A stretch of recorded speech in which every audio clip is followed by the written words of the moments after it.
Ça rime à quoi?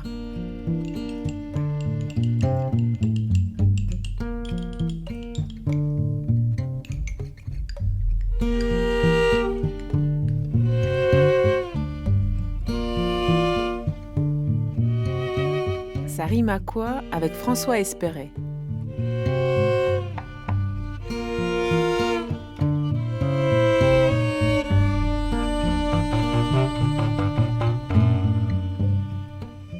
François Espéret, comment décide-t-on un jour de quitter l'école normale supérieure et la littérature pour devenir officier de gendarmerie, puis de quitter la fonction militaire et le contact des malfrats petits et grands pour rejoindre le cabinet du maire de Paris?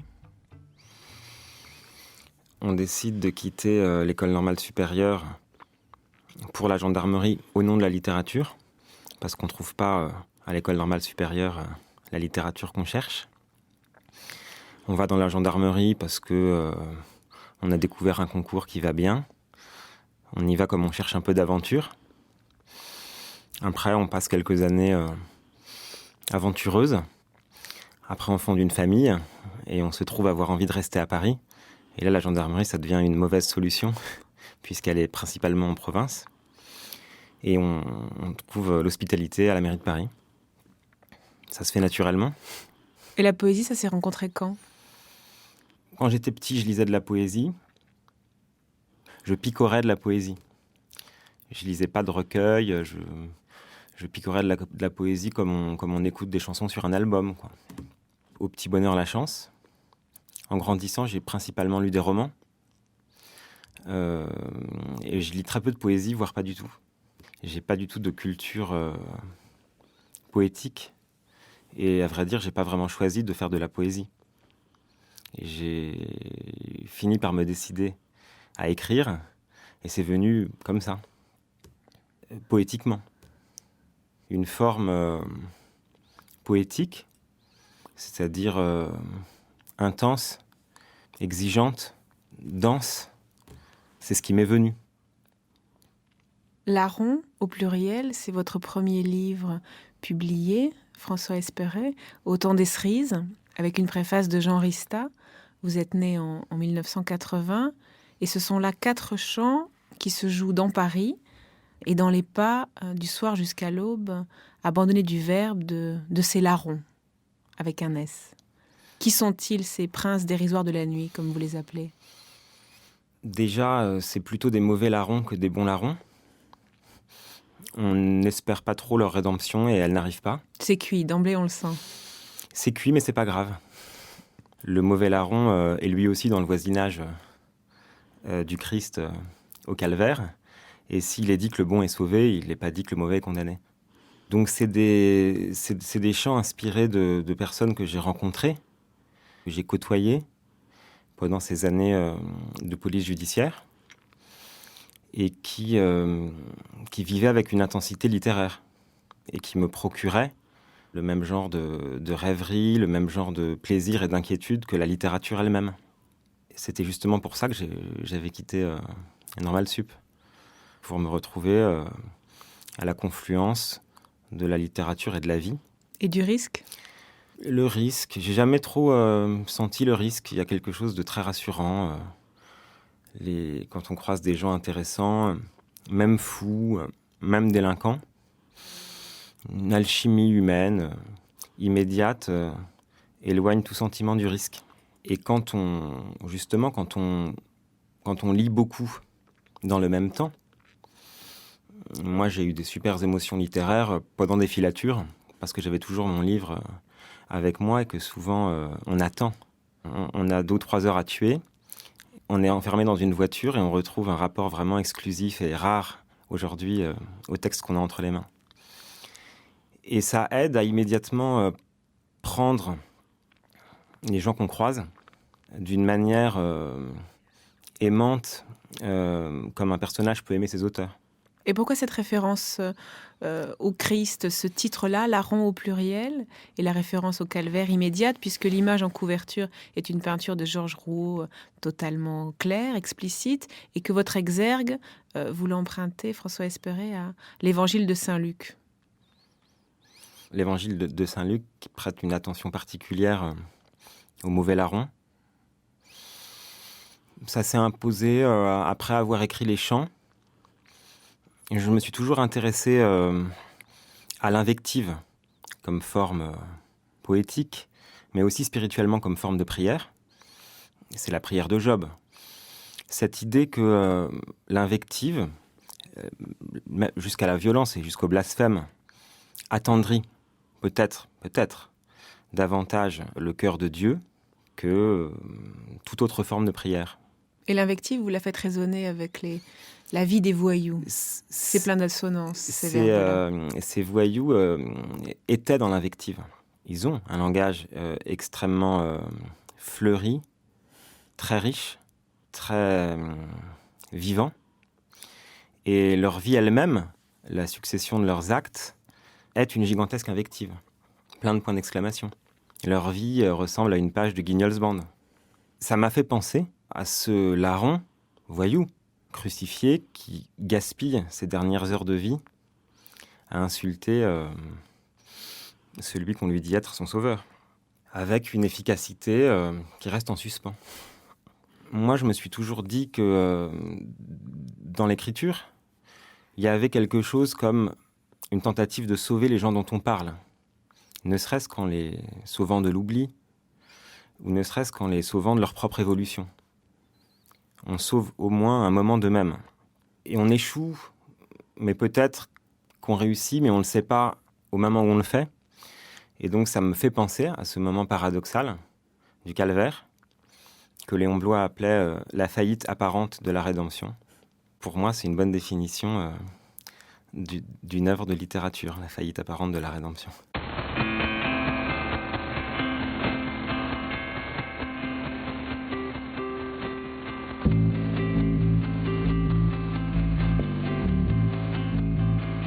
Dans Paris prostitué, souvent le soir, je les vois.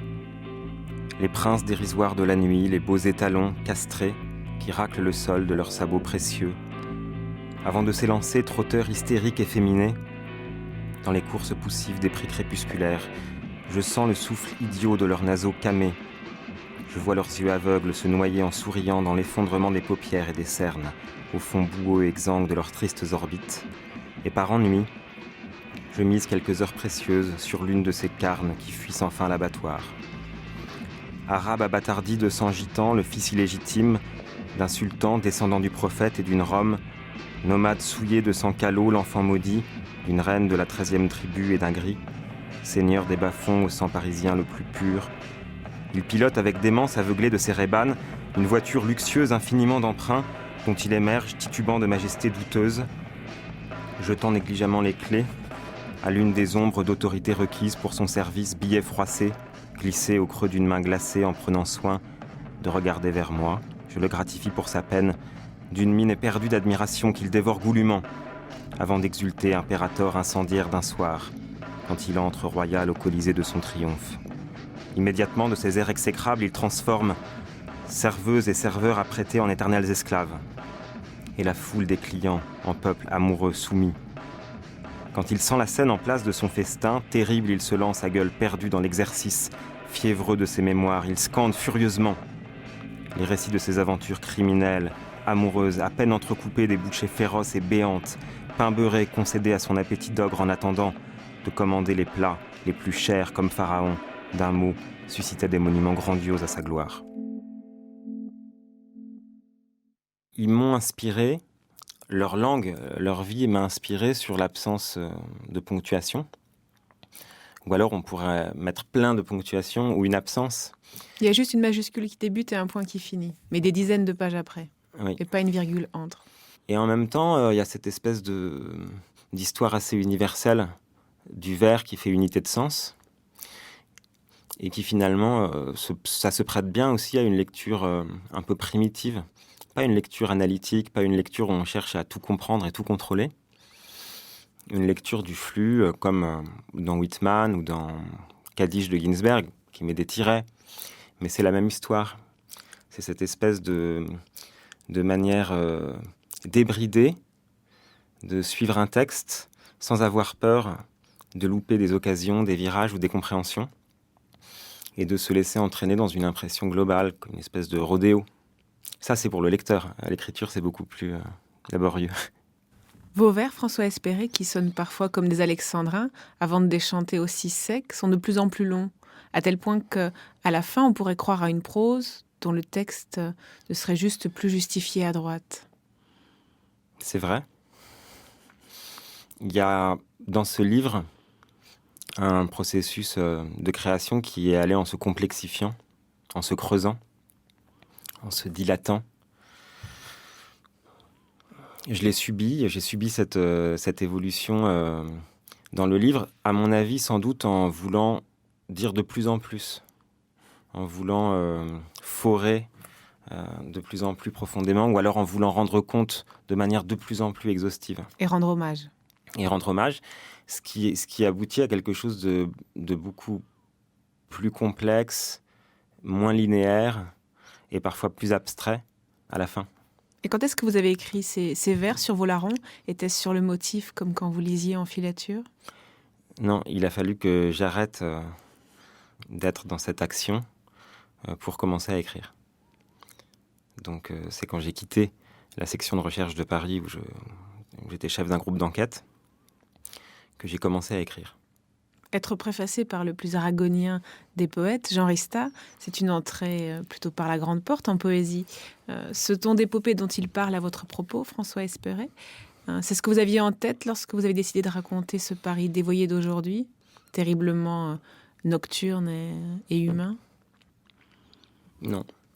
En fait, j'avais en tête d'essayer de saisir et de raconter des gens, ces larrons, et il se trouve que ça a donné un poème épique, et peut-être que c'est pas lié à moi, et peut-être que c'est lié à eux. C'est pas votre ton à vous, alors? C'est mon ton, mais c'est sans doute en partie eux qui m'ont dicté ce poème épique. C'est étrange, j'avais jamais pensé au mot poème épique avant de terminer ça. Ils étaient porteurs de cette dimension d'épopée, et ils étaient, sans le savoir, mais intrinsèquement poétiques. Donc peut-être que dépeindre ces larrons, ça m'a dicté la forme du poème épique, et peut-être d'ailleurs que tous les poèmes épiques émanent de ce genre de rencontre. Et cet univers des mauvais garçons qu'a loué Hélène Picard. Hélène Picard, c'était une poétesse qui vous a précédé il y a plus d'un siècle maintenant, ou presque, c'est dans les années 20. Ce monde-là des mauvais garçons, elle avait écrit Pour un mauvais garçon. C'est un monde qui vous fascine, François Espéré, ou bien vous l'observez en scribe de votre temps? Ce monde-là m'a intrigué au début et jamais fasciné, parce que il est rempli de déception, il est très déceptif. Et j'y ai trouvé quelque chose de à nu, l'absence de culture universitaire, l'absence de surmoi, l'absence d'excessive socialisation chez ces gens-là. Elle leur donne, à notre époque, une radicalité. Et une vérité, du coup? La vérité de cette radicalité, qui n'est pas plus fascinante que d'autres parcours, que d'autres radicalités, mais qu'on peut percevoir. Si on les rencontre et qu'on les croise avec ce regard curieux, enthousiaste, aimant de lecteur, c'est pas une histoire de fascination, c'est une histoire de plaisir, c'est une histoire de rythme, c'est une histoire de lecture. Et d'inspiration. Et d'inspiration. Ces mauvais larrons ne sont-ils que des hommes, François Espéré? J'ai noté, entre autres, la figure d'un père qui traite sa fille, qu'il est prêt à brûler vivante de petite salope. C'est au chant numéro 1.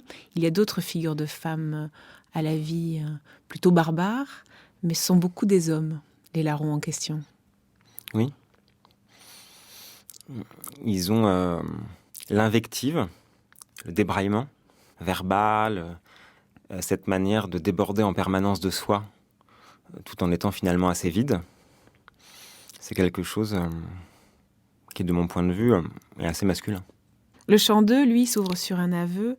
J'attends tristement mon pain de ce jour, le secours d'une âme démente qui m'arrache à l'immobilité. Et là, on sent, François Espéré, que c'est le flic qui parle comme un commissaire en attente d'enquête. Commissaire en attente d'enquête, comme un roi en attente de divertissement, comme un écrivain en attente d'inspiration.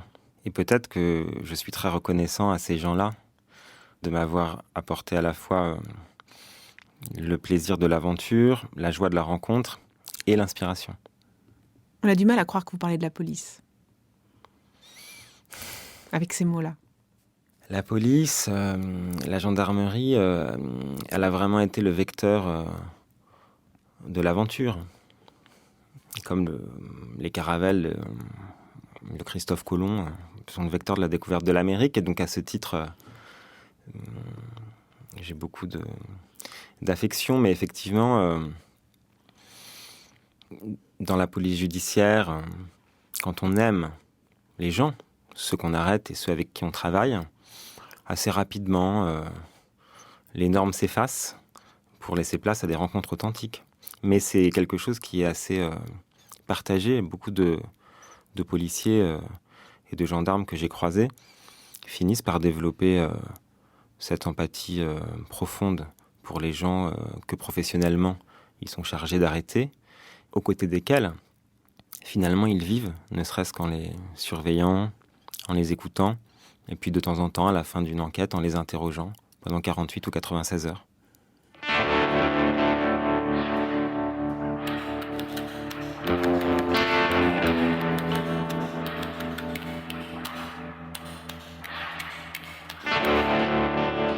Au fond médiocre d'un après-midi d'acédie malheureux, je m'enfonce dans le dédale en ligne des actualités marécageuses et j'attends tristement mon pain de ce jour, le secours d'une âme démente qui m'arrache à l'immobilité, me jette à ses fauves et viscères, mon ennui de ses crocs généreux, viennent gratter mes entrailles, de ses griffes hystériques, sectionne mes veines, libère mon sang dans un spasme sauvage, incessant, me ramène à ma vie, je l'espère, tant que je succombe à l'illusion d'un téléphone discret qui vibre.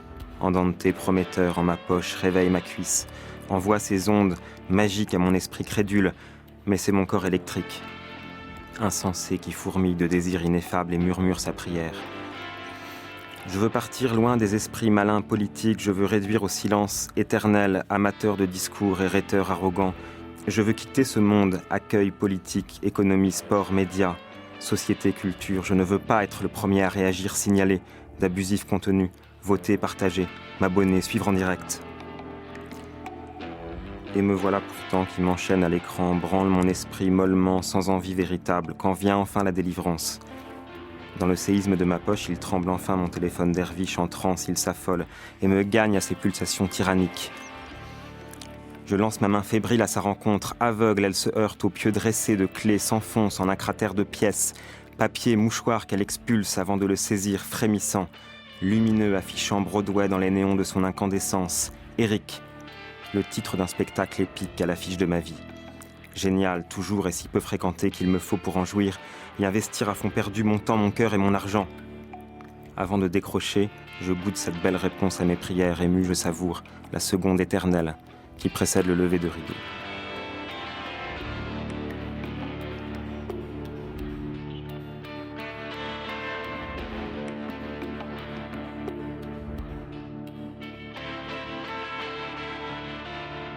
Je veux quitter ce monde, accueil, politique, économie, sport, médias. Et cependant, François Espéret, vous voici pour quelque temps encore conseiller politique au cabinet du maire. Comment poète et politicien que vous êtes, cohabite-t-il, même s'il est vrai que Bertrand Delanoë, lorsqu'il a inauguré la place René Char, semblait extrêmement inspiré et lié au poète.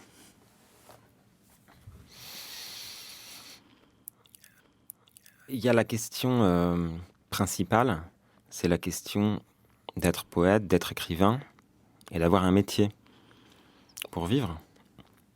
Surtout quand on a 6 enfants comme moi. Après, il y a, comme en toute chose, l'importance des rencontres, l'importance des intuitions.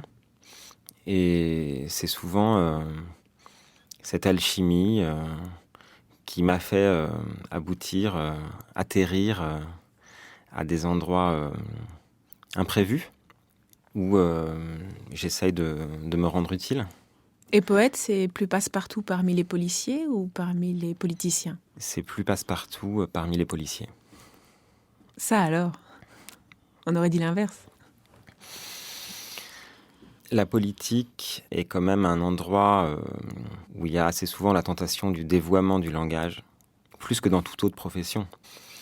C'est pour ça que je réponds sans aucun souci les gendarmes, les policiers, d'autant que les gendarmes, les policiers, les officiers de police judiciaire dressent des procès-verbaux, écrivent leur enquête.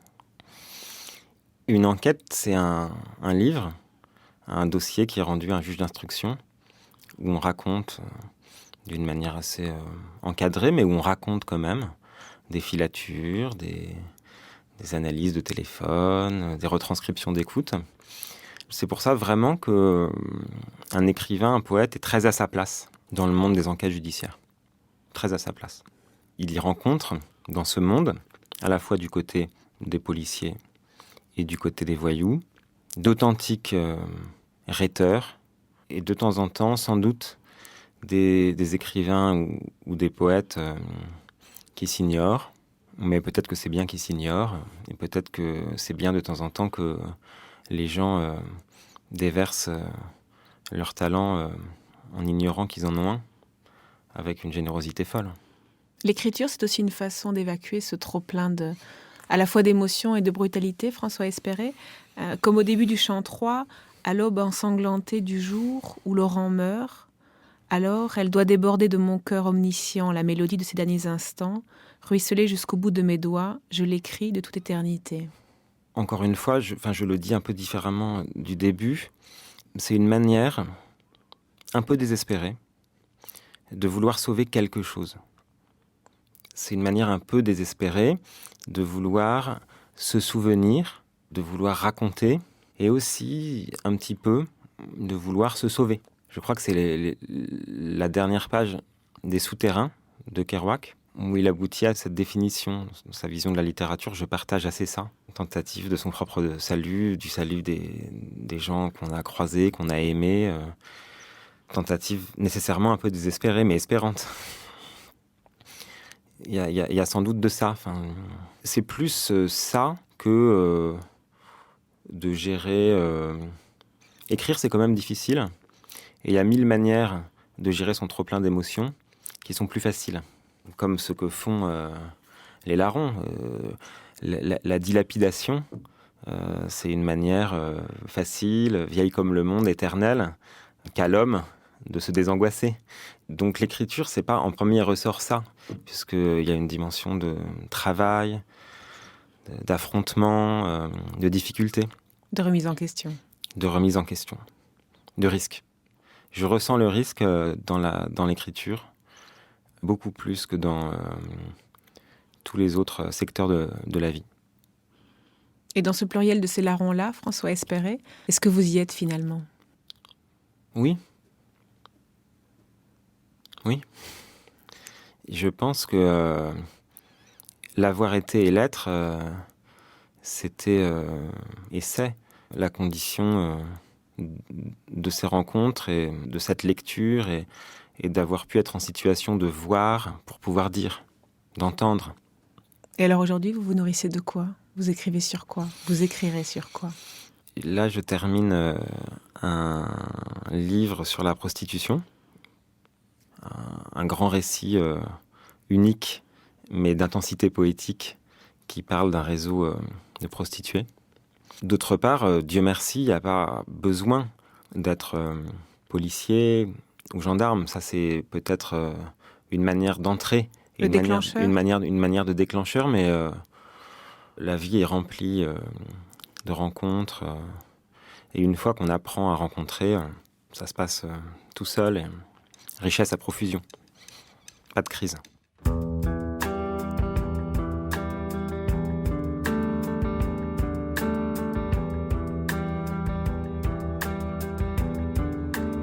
Au dernier jour, un samedi d'octobre, ils avaient préparé l'équipée. Dans la soirée, quitter l'Essonne en vrombissant, rouler la nuit, pour arriver tôt le matin de la Toussaint devant la bijouterie. Jaillit de la voiture, exploser la devanture orgueilleuse à la masse et violer sauvagement le magasin sous les yeux troublés des caméras, conquises à leur audace, amoureuses et clignotant de ravissement. Le beau chant des sirènes agonisant d'un interminable orgasme attirait les marins plus avant dans le fond rêvé de la boutique. Après 10 minutes avait retenti la voix du chauffeur à la radio. Les Schmitt encore ensommeillés sonnaient des charges inquiètes, au loin de gyrophares ahuris, derviches irradiant la nuit de bleu. Laurent, le cœur en crue d'un geste, avait rappelé ses mercenaires, essoufflés, cavalant, les mains pleines et les jambes incertaines. En moulinettes théâtraux de leurs armes, ils avaient menacé la rue, braqué l'obscurité déserte à la cantonade, avant de se précipiter dans la berline où le calot supplétif allumait d'un pied virtuose, au bas-ventre endormi du moteur orgueilleux l'envie d'en découdre. Au moment même où la tempête avait jeté sur eux la police hurlante, en succession de vagues abattant leur écume uniforme au rivage, ils avaient démarré rapidement, projeté leur équipage en un instant, loin de la bijouterie déflorée, reposant sous les yeux des policiers, dans les éclats de son hymen, en verre arraché quoique imprenable, hoquetant sans fin de plaisir au souvenir honteux de sa chute.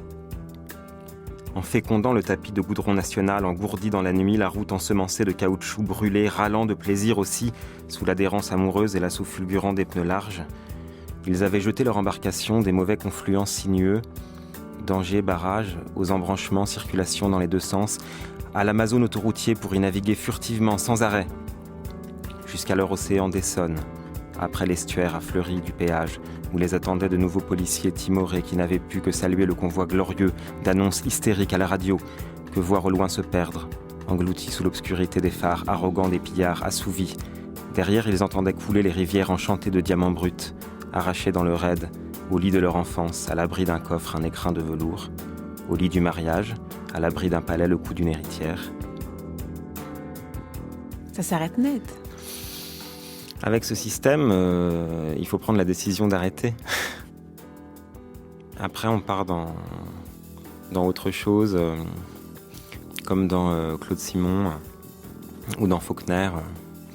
Non pas telle chose, mais telle chose, avec des anecdotes, des réminiscences et tout qui s'entremêle. C'est pour cela, François Espéré, que vous vous en tenez à la poésie ?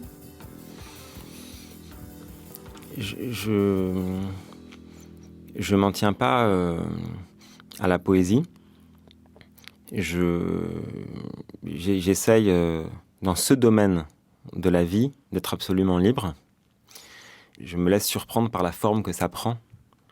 Je me suis laissé surprendre, je continue à me laisser surprendre. Je ne me dicte pas de genre avant d'écrire. Je laisse la forme traduire comme elle peut les émotions.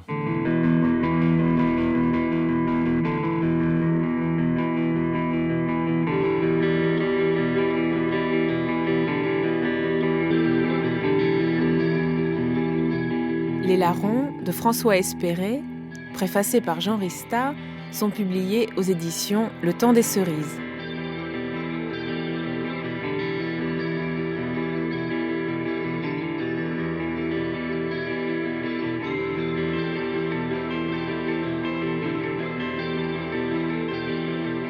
Sari Makwa, 24h/24 sur franceculture.fr, pour réécouter durant 1000 jours et nuits et télécharger librement le temps d'une année entière.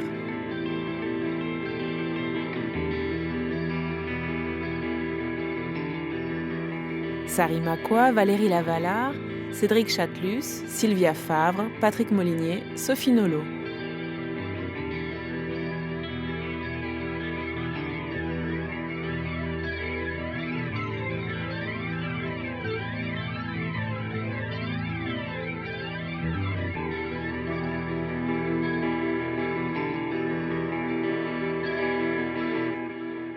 Changement de décor dès 20h30 sur France Culture, place au théâtre avec Joël Gaillot.